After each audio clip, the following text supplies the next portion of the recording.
Hello and welcome to this virtual pop-up studio hosted by Healthcare Now Radio and Health Innovation Media. I'm Fred Goldstein, the president and founder of Accountable Health and the co-host of Pop Health Week, which airs on Healthcare Now Radio. Today I'm talking with two industry leaders who are here to share their thoughts and insights on the top 6 health IT trends in today's virtual HIMSS world. Jeffrey Sullivan is the Chief Technology Officer at J2 Cloud Services, and Lee Barrett is the Executive Director and CEO of ENAC. Gentlemen, welcome to our pop-up studio. Before we begin, please tell us a little bit about yourselves. And let's start with you, Jeffrey. Thanks, Fred. So thanks for having me here today. I'm glad to be back with you guys again. I am the Chief Technology Officer over Cloud Fax and Interoperability at J2 Global. And our company is really focused on improving interoperability in healthcare, and that is providing 4 of the largest HITRUST certified cloud fax providers in the industry. And in addition, we just launched a new product called Consensus that is all about interoperability. So my focus is on improving the ability of healthcare providers, payers, and other participants in that ecosystem to interoperate. Fantastic. And you, Lee? So thanks again, Fred, and Jeffrey, good to be with you as well, and all of you. So the ENAC, the Electronic Healthcare Network Accreditation Commission, as Fred said, ENAC, a lot easier to say. ENAC is a national accreditation organization. So we're a nonprofit entity. We're about 25 years old, established in '95. We have 18 different accreditation programs that really focus on a variety of different industries. Everything from the clearinghouses in the industry to financial services organizations, e-prescribing entities, data registries. The list of our accreditation programs is pretty wide. And so we major focus on privacy, security, as well as technical and operational effectiveness of organizations. So, and major focus as well around cybersecurity as part of the security aspect.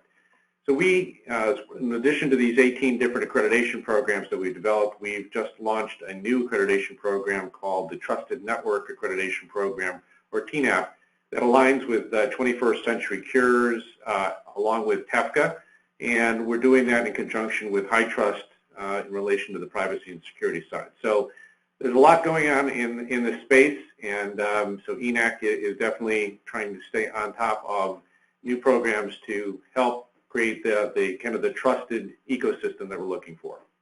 Well, fantastic. Thanks both of you for those introductions, and leads perfectly into our first topic, which is, of course, this new landmark rule that was finalized by HHS on March 6th to implement provisions of the 21st Century Cures Act and deliver industry-wide interoperability. So to kick this topic off, we're going to go ahead and have a poll of our audience.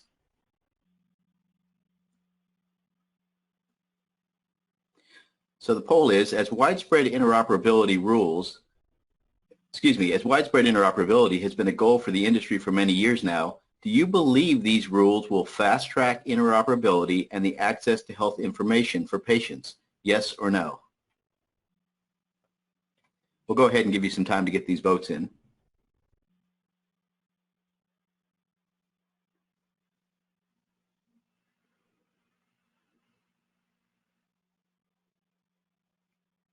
Fantastic. So far it looks like the results are about 60% of you believe yes, these are going to help and get this going for patients, and 40% believe no. So with that sort of information, Jeffrey, let's start with you. What are your thoughts on the audience poll and the new rules? I apologize, I was muted. I think that one of the observations that you get from that kind of a response is the let's call it the pragmatic realist perspective, which is that things change in the healthcare industry very slowly and mostly when there is incentive or impetus to do so. I feel like what we've got in these rules is that incentive and impetus to do so. We talk about the major payers, having this mandated participation in the exchange of data. That is that impetus. You must, if you are on Medicare, Medicaid, if you're participating in those programs, start to exchange the clinical data, which I think starts with the US CDI, but eventually becomes all EHI needing to be exchanged electronically. Having said that, this is going to be a challenging initiative. There is a lot of work to be done, but there are a lot of companies that have been focusing on trying to implement these kinds of standards and these kinds of features as we go along. And I think that what really was necessary was for really HHS to say, hey, this is an official standard, an official mandate, and we're getting behind it. What I think would help, which hasn't really come out yet, is the carrot to the stick, right? This is the stick. The rules say you must. There were, when we talked about meaningful use, a lot of carrots associated with that. I think there are probably still some carrots around participation here in terms of macro and scoring and whatnot. But I think additional carrots for the adoption probably help take that number from 60-40 to 80-20. But I think that I'm guardedly optimistic, and obviously as a technologist, I think this is vital and important. And I think that having HHS, really ONC and CMS come out with these two rules that, really push this as a official standard mandated integration is vital to kind of the move forward. And you, Lee? So I agree with what Jeffrey was talking about in his comments. In addition, there's a lot that's going on here. I do think that the fact that CMS and ONC working together on this and coming out with dual rules really sets an example and really shows that the two organizations are working really closely together in an effort to promulgate really interoperability in the industry. I think that's a very important factor here. When you look at, what as ONC has come out with this and with CMS, ONC with the blocking rule, the information blocking rule, I really think they really set out now kind of a not only a timeline, but they've said to the industry, hey, this is what has to happen in relation to trying to, I would say, address some of the chasm that's occurred with basically interoperability and the industry moving to interoperability and gaining far more adoption of interoperability. There's a lot of issues today that are still around that we're facing with interoperability. Everything from the EHRs themselves to the standards that are out there. I do think that with this and with the use of their promulgation and support of FHIR to help with application program interfaces, trying to address more interoperability, creating more interoperability, trying to get far more scalability, which is going to be critical as well to scale, to get more organizations utilizing and getting to the point of being able to be interoperable, and to the point where we're trying to get far more exchange of data as we look at things like even on TEFCA here, the Trust Exchange Framework with Common Agreement. I think you start to look at all these pieces and how they're looking to come together over this next couple of years. It really provides, I think, a roadmap and the type of data exchange highway that we're looking for. So I'm very optimistic about it. I think the numbers that people are showing here on the poll indicate people being very excited and certainly cautiously optimistic on how this will happen. And I think all of that is potentially there. Just a quick question for the two of you on cautiously optimistic. The idea that, in essence, if the facility doesn't do this, they're sort of publicly shamed. Do you think, given the tendency or lack of actual utilization of some of these services today by people, that may not be such a big issue to drive compliance? I think it's going to be the right thing, quite frankly. I think if people know, Fred, that they could potentially be up on some, quote, wall of shame or whatever, I really think that's going to drive compliance. Nobody is going to want to see their name up there. Everybody's going to want to feel that, hey, I'm absolutely a player here. So I do think that'll help to drive compliance. Fantastic. I wish I could be as optimistic as Lee is there. I think that if the spin happens in a certain way, I think it could be motivational. I think that people operate out of the avoidance of pain, and this is an opportunity to avoid the pain of being singled out as a non-compliant provider. But I would just reiterate my hope that there is some additional either clarity around or additional incentives put in place for adoption of this, because I think that the more we ease this up, and that may mean cost, that may mean streamlining rules to get it adopted, the better it's going to be for us. And I think that simple shaming may not be sufficient where historical inertia is in place. Fantastic. Well, let's get on to the second topic, which is the rising cost of healthcare, reducing the financial burden for healthcare providers and IT being able to do that. Where are we with that? Are we seeing it? Are we going to see it? Perhaps, Lee, start with you.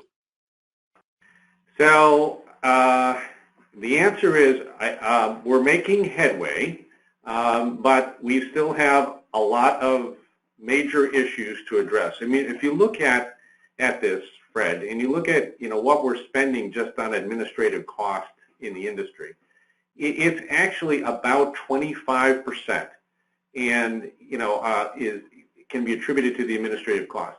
So if you think about that, that's about what they're estimating from what the research I've done, about $1 trillion annually to administrative costs. That is unbelievable.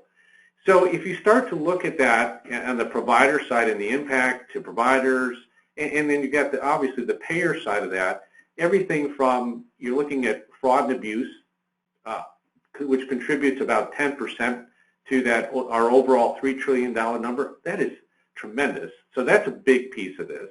The whole aspect on claims, customer service, the administration, hospitals alone are spending about 25% of their costs for administration activities. So I do think that a lot of what is going on and we're trying to do with, you start to look at this with 21st century cures, we look at the new rules, all of these pieces, also getting, focusing on patients having a lot more access and control.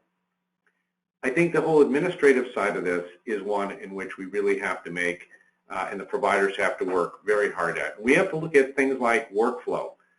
We need to focus on their whole workflow side and reviewing workflow, determining what is critical and the critical path, where are the dependencies. I think there are many areas in which there could be reductions in workflow that could really help providers and streamline and reduce cost. I do think that that's what it's going to take, is really doing that level of review of workflow processes within hospital and even physician environments to really reduce cost, streamline, determine where the critical areas are, where are the gaps, and how they can be addressed. That's how we're going to start to reduce some of this overall cost and burden. Any quick ideas on that, Jeffrey, or any thoughts about which sort of technologies might assist better than others early? So I 100% agree with Lee that workflow is probably the single biggest area where you can bring technology to bear and produce dramatic efficiencies in operations over perhaps what's going on there now. So, and I know that's kind of one of our 6 topics that we're going to address in a little bit, so I won't say more about it now, but I think that workflow is probably the single biggest area that you can deal with beyond kind of intelligent automation of certain of those aspects, which I'm going to talk about a little bit more in our workflow topic. So if we then get on to the next topic, which is overcoming the roadblocks to interoperability and the impact of TEFCA, where are we with that? Maybe Jeff, you want to start? So Lee and I were both involved in a webinar a while back that talked about the implementation and rollout of TEFCA, and the state that we are now in is we're in kind of Rev 2 of the rules. That's been rolling out. Companies have started to work through the compliance and certification process for participation. We're still understanding the evolution of the actual framework and the technologies involved. I think the time frame that was initiated for that was 18-month time frame for kind of getting through that, and we're now about 4 months into that process, and I'm seeing progress, perhaps not as fast as some would like, but this is a big process to initiate, and progress is being made, but I don't think we're at implementation point yet at all, and I don't think anybody expected us to be at this point. So from a roadblocks perspective, it's just getting further clarity on some of the parts of the standards that weren't fully fleshed out, and having people work through the participation and certification aspects of that. That's where a lot of the uncertainty and clarity, I think, has become focused more on is understanding what it's going to take to get certified as a QHIN or any of the different entities that exist in this, and figuring out kind of how you can participate in that. So I think we're still in that phase where clarifying what exactly it means is the biggest obstacle to further progress. And Lee, before you get to it, could you perhaps let us know, we love throwing around these acronyms, what TEFCA is for some who may not know? So TEFCA is the Trusted Exchange Framework with Common Agreement. We love new acronyms, and we can guarantee we'll probably give you 20 new acronyms on this cast alone. But in any event, that's what it is. So I do think, just going back to the points that were made here, is that I think some of the roadblocks come down to we're starting to get some clarity around standards. Standards have been a real issue and a real roadblock. I think the fact that we're getting some clarity around using FHIR for application program interfaces to start to deal with some of the interoperability issues is a good thing. I do think, and how it's going to be implemented, et cetera, are important. I go back to what Jeffrey was talking about is really, to me, I think we're getting some better definition around the rules of the road, how this is going to actually play out, and how organizations need to be able to use, what the parameters are going to be, the guardrails of this infrastructure and this digital highway are starting to be developed. So if you look at TEFCA, what's happening right now is they're developing the common agreement, which is being spearheaded by the Recognized Coordinating Entity, another acronym, the RCE. So the RCE, who is really endorsed and put in place actually designated by the Office of the National Coordinator, ONC. Basically, the RCE has really got the responsibility to put together the rules of the road with this common agreement. I think that's going to be very important. I do think some of the rules that have come out start to help as well, to help to build some of the infrastructure. And I think 2020 is going to be the road building year on the infrastructure.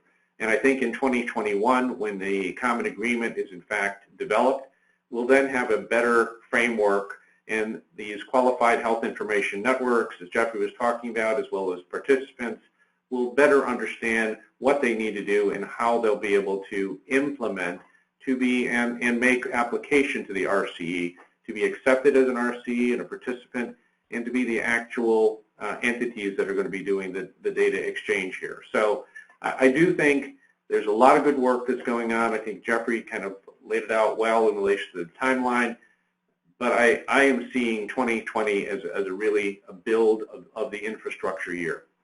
Mm-hmm. Makes a lot of sense. And on to the next topic now, which is you both sort of touched upon a little bit. It's that improving clinical and administrative workflows. It seems like every time we put IT systems in place, I hate to say it, we end up having more work, whereas in other industries it seems to take it out. So that's one of the trends.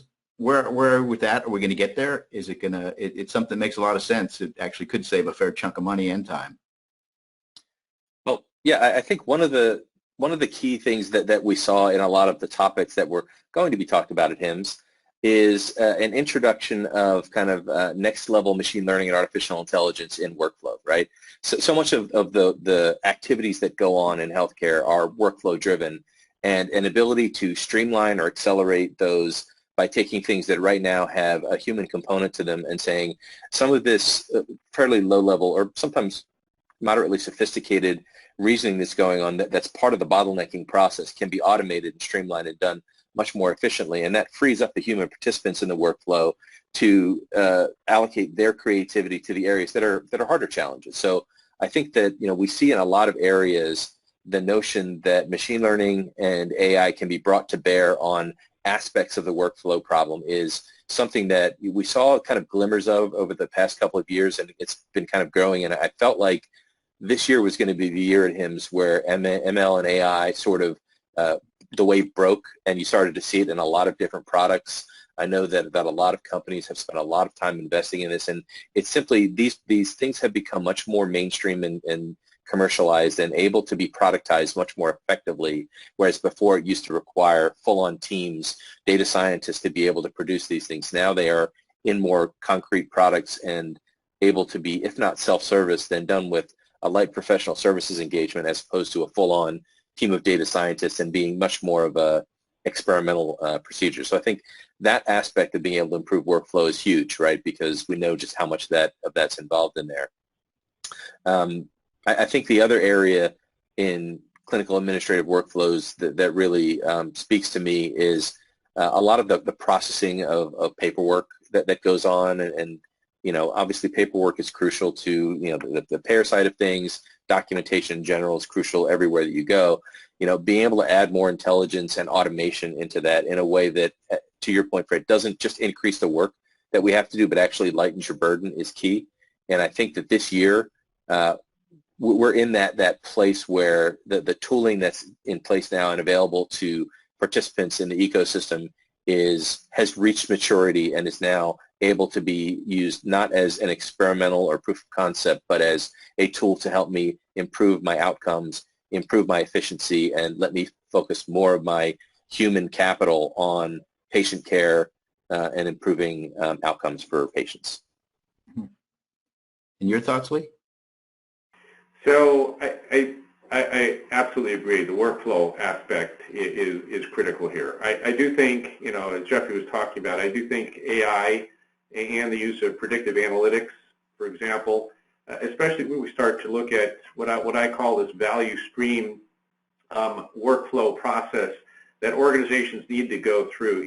If in fact, you know, whether it's hospital environment or physician environment, if they went through an entire kind of creating value stream map on their workflows, of their key workflows, then they're going to be able to identify where there might be some specific gaps. As they start to go through it, they're going to say, wow, you know, we're spending a lot more time here, here, and here, and leveraging some technology, as, you know, Jeffrey was talking about, whether it's AI and predictive analytics, especially when you start talking about some of these workflows.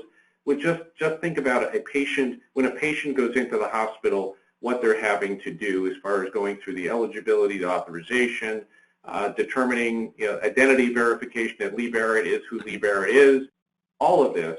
If a lot of that can be done where we're leveraging technology, we look at that workflow, Fred, you know, there are significant, I think, economies of scale that can be brought to bear as we go through these workflows. And I think that's what Jeffrey's talking about as well. And I feel that those are some of the biggest areas that we can look to leverage this technology of AI and predictive analytics, doing a lot of this upfront work with patients and screening of patients before they actually go to the hospital. That's where we're going to streamline this process, as well as on the way out, when a patient exits the hospital in relation to payment and all of that, and making sure all of that is done as expeditiously and from a streamlined perspective. If they start to go through those workflows and identify those gaps, I think there's real economies of scale that can be brought to bear there. You know, I think you both sort of touched on it, which to me, as I looked at this issue, and especially it started to be raised last year, is there's all this push to cool AI for imaging and, oh, we're going to replace doctors or this and that. But it's really about the work within the facilities and organizations that are being streamlined by these that may not be quite as cool. But I guess, you know, those actually will have results and allow those organizations to be more efficient, essentially. That's what you're talking about? Yep. They're going to affect the bottom line. Yep. Yeah. They will. You know, by implementing these technologies, which are no longer, quote, rocket science. There's some great use cases in which people are able to demonstrate them. The point is, we leverage them. We go through these workflows, leverage technology where it can be leveraged, and we're going to see economies of scale, and it's going to go directly to the bottom line. That starts to drive costs down. Mm-hmm. Fantastic. So getting to that a little bit with these streamlining data standards and protocols to facilitate communications across the system, we've obviously been hammering this baby for a while. This is the year for it. One of the top trends. We'll start seeing that go, obviously, with some of the stuff that came out of ONC, et cetera. We're beginning to see that. So does it finally turn the major corner and start connecting everybody up? So I'll take a shot at that. So what I'll tell you is that from my vantage point, I think that I believe we are turning a corner. And I think if we start to leverage some of the standards and get quote, standardization on how we're implementing with the appropriate implementation guides. So I'll go back to FHIR for a second. So the FHIR as an API, an application program interface, is really going to help, I think, dramatically, not only in the interoperability front, but there's a lot of use cases by initiatives like Da Vinci Project, Argonaut, that have gone on in the industry. And by performing and evaluating a lot of these use cases and how it can be applied, we've come a long way in relation to the implementation guides and kind of the various aspects that we need to do to provide, I think, the guidance to the industry on how to implement. So if you get down to the point where you start to get guidance and people are implementing it in the same way, that's where we start to get, I think, not only the economies of scale, but scalability to be able to scale up where more organizations can be using it. We start to address the issues of interoperability, and we get more interoperability. We start breaking down some of those roadblocks and barriers that we were talking about, Fred. Fantastic. And your thoughts, Jeffrey? Yeah, I think that you can't really overstate the influence that FHIR as a fully endorsed standard is going to have. Standards in communication are the number one enabler of being able to share data more effectively. Standards in protocol, so HL7 over, FHIR over HL7 is a very established standard now. I think that having it be formally endorsed and formally pushed in all of these new rules is going to be key. I think that you take that and then you add into it, given this standard interaction protocol and API, these specific APIs that need to be made available, the patient data API and the provider data API that are coming out in the new rules, I think it opens up the opportunity for new business models and new players to get involved in this space, and really that focus being on the patient-centered ownership of their own healthcare data, I think gives us a lot of opportunity for innovation, which can be both a little alarming to healthcare providers, but also I think invigorating and challenging. And I think as we get into these modern standards and we start to try to open up healthcare to the pace of technological innovation that we see in other industries, a lot of good things are going to come of this. I think we're going to find that it's not as if we're suddenly going to become healthcare is Silicon Valley or anything like that, but having access to these APIs, forcing all discharges to go through an electronic notification is going to be transformative to the healthcare industry in terms of so many of the customers that I deal with on a semi-regular basis are struggling with transfer notifications, referrals, and getting these things into a clean, interoperable, standardized solution is the key to letting these responses happen more efficiently, improving patient outcomes, and opening up business opportunities and efficiencies to new players and existing players in the space. So I think standards is the basis of all of that, right? The minute you inject proprietariness into it, it becomes a challenge. And so, what I've done as a technologist is I kind of say, look, I don't want to place a bet on any one technology. I want to support all of them because there's partial adoption everywhere. But as you start in that approach where you're kind of Switzerland and you're supporting all the technologies, eventually there becomes a single standard. It makes it so much easier for everybody to participate, and that I think is the key to the path forward. Fantastic. I think Go ahead, Lee. The only other thing I just wanted to mention is, as we're looking at all this and we're talking about all these, the technologies here that are happening, and we're looking at 21st century cures, we're looking at the new rules that have come out. I think one of the biggest issues that is still remaining for the industry is really around privacy. And that's still a big issue that people are focused on, assuring that as patients are getting more access to these application program interfaces and more access to their information, et cetera, there's still a major concern around privacy. So that's going to continue to be a major focus. I think that not only the developers are going to have to look at, but all of us as we try to continue to deal with and trying to provide for the highest level of privacy we can for all this data exchange. And that's just a perfect lead to the last section, which was on enhancing the security of PHI and preventing data breaches. So well done there. Where are we with that? Obviously, every day we hear breaches. You hear things with Microsoft security on there, et cetera. What do we need to be thinking about and doing in that area, Jeffrey? Well, obviously we've had the HIPAA and HITECH rules for quite a long time. They were more descriptive than prescriptive, and that led to a lot of challenges for healthcare organizations.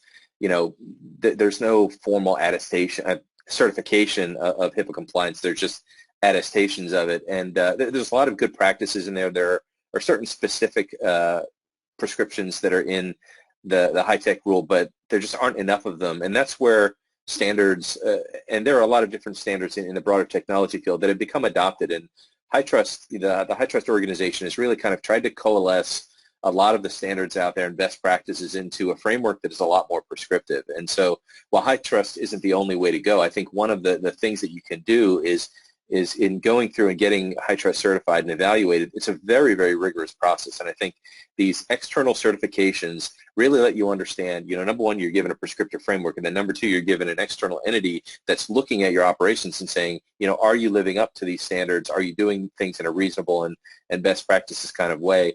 It is vitally important as we establish these more open standards and protocols that are going to bring these exciting new players into the space, that they really understand the severity and importance of the data that they're dealing with and the sensitivity with which, if they're mishandled, it can cause real problems. So I think that, as we look at this, one of the exceptions in the data sharing rule or the data blocking rule is where it would be unsafe or insecure to share data, right? And I think that speaks to, yes, there's going to be a lot of openness and ability to share data, but it has to be done in a responsible, secure, prudent manner. And how do you respond to that? There are a lot of established standards in security, information security, and you should just think of this as probably the most sensitive kinds of data that you're ever going to be able to hold on to. Certainly right up there with payment information as the absolute top tier of information that you want to keep secure and keep sensitive. And I think in many ways people think about their healthcare data as even more sensitive than their payment data, and because it's so personal and so individualized.